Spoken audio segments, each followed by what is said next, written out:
Une fois connecté à notre compte WooClap, on est en mesure de venir créer un événement pour ensuite créer les questions, ou encore retourner dans un événement existant pour créer les types de questions que l'on souhaite. WooClap nous offre un vaste choix de types de questions. En fait, il nous en offre 16. Et pour ajouter une question, rien de plus simple, il s'agit de cliquer sur la question qui nous intéresse. Je vais débuter avec le QCM, donc question à choix multiples, un type de question que l'on connaît très bien, et vous verrez que l'interface est très simple. Du côté gauche, c'est ici que je vais venir mettre ma question, mes choix de réponse. Donc, je vais venir inscrire ma question, je vais venir inscrire un premier choix et un deuxième choix tout simplement. Et dans ce cas-ci, comme c'est une question à choix multiples, je vais venir sélectionner la bonne réponse qui, dans ce cas-ci, sera le choix 1. Comme tous les autres logiciels, il y a toujours la petite poubelle pour venir effacer ou encore les petites lignes pour pouvoir déplacer, là, inverser mes questions, etc. sans aucun problème. Il y a également la possibilité de venir ajouter une image, que ce soit pour la question ou encore pour un choix de réponse. Et lorsque je veux ajouter une image, bien à ce moment-là, je vais devoir venir la sélectionner sur mon ordinateur. Du côté droit, on va nous offrir de quelle façon est-ce que je veux identifier les réponses, faire apparaître les réponses. Donc dans ce cas-ci, l'histogramme est sélectionné par défaut, mais je pourrais sélectionner une image de mots.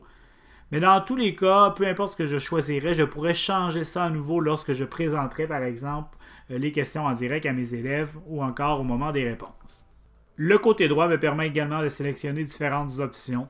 Par exemple, dans ce cas-ci, est-ce que je veux accepter que les participants peuvent choisir plus d'une réponse ou encore venir installer un compte à rebours et c'est moi qui déterminerai à ce moment-là de combien de temps est-ce que je désire mettre à la disposition de mes élèves. Ce qui est très important, étant donné qu'il n'y a pas de sauvegarde automatique, c'est de venir sauvegarder le tout. Si je veux faire un autre type de question, eh bien, ce sera très très simple. Encore une fois, j'appuie.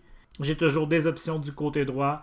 Je viens compléter ma question du côté gauche. Dans ce cas-ci, ça va être trouvé sur l'image. Alors, j'ajouterai une image et je sélectionnerai ensuite les bonnes réponses. Mais tout ça est toujours indiqué en français, très simplement. Quant aux types de questions qui sont disponibles, donc le questionnaire à choix multiples, le sondage qui va venir y ressembler mais qui n'aura pas de bonne réponse. Trouver sur l'image, donc venir identifier le bon endroit sur une image. L'échelle, elle, nous permettra de venir déterminer sur une échelle de combien, donc de 1 à 5 ou encore de 1 jusqu'à 10 en fait, que je suis capable de le faire. Où est-ce que je me situe par rapport à ça?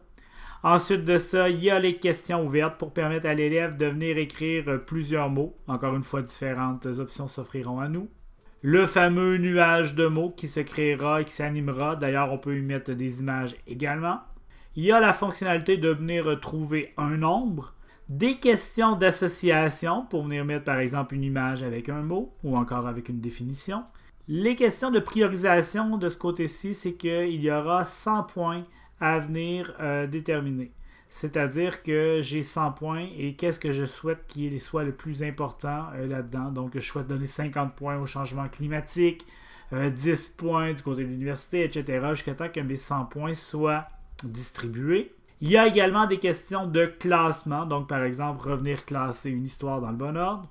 Le texte à trous qui nous permettra de venir faire des dictées trouées. Le mode diapositive qui, lui, selon moi, est un petit peu moins intéressant car le rendu ne sera pas très très esthétique.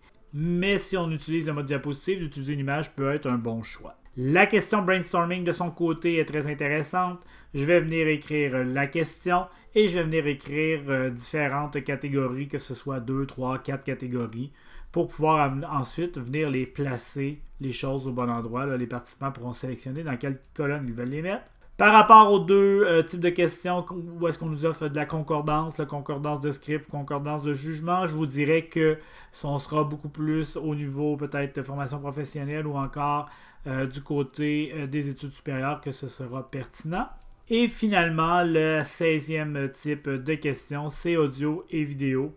En fait, ce ne sera pas des questions en tant que telles que l'on pourra poser. Par contre, on va pouvoir venir y insérer un lien YouTube ou encore un fichier de type là, MP3 ou MP4, donc audio ou vidéo, qui provient de notre ordinateur. Et il n'y aura pas de question à proprement dit. En fait, ce qu'on pourrait faire, c'est de venir mettre la vidéo et ensuite venir mettre une question pour poser la question dans la vidéo. Alors voilà, ça explique comment procéder pour créer différents types de questions.